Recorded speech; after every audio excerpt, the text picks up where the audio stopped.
Long hours of sitting, लंबे time तक sitting करने का मतलब ये नहीं है कि आप अपने बैक पेन कर लेंगे, नेक पेन कर लेंगे या शोल्डर्स में स्टिफनेस या टाइटनेस कर लेंगे। इसका मतलब ये बिल्कुल भी नहीं है। ये पेन आपको इसलिए आ रहा है क्योंकि आपका सिटिंग पोस्चर बिल्कुल गलत है।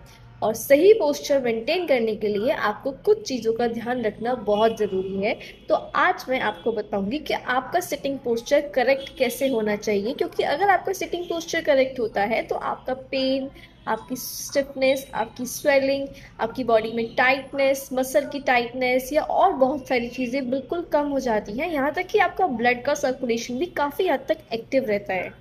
अगर आप आइडियल सिटिंग पोस्चर को मेंटेन करते हैं तो उससे आपके लिए ही बेनिफिट है, क्योंकि अगर आप प्रॉपरली बैठेंगे तो आपको थकान भी कम होगी, आपका सर्कुलेशन भी हाई रहेगा और आपको पेन, स्वेलिंग, स्टिफनेस, टाइटनेस इनकी कंप्लेंट्स भी काफ़ी हद तक कम हो जाएंगी।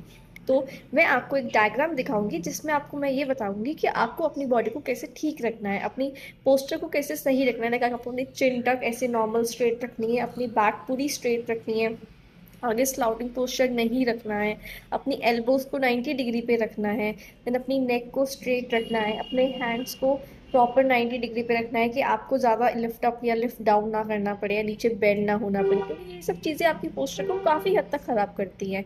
अगर ये सब चीज़ें मेंटेन करने के बाद भी, या अगर आपने मेंटेन नहीं करी, आपको इनिशियली पेन आना शुरू हो गया है, तो आप डेफिनेटली हमसे कॉन्टैक्ट कर सकते हैं। मैंने कॉन्टैक्ट नंबर और एड्रेस नीचे मेंशन भी कर दिया है।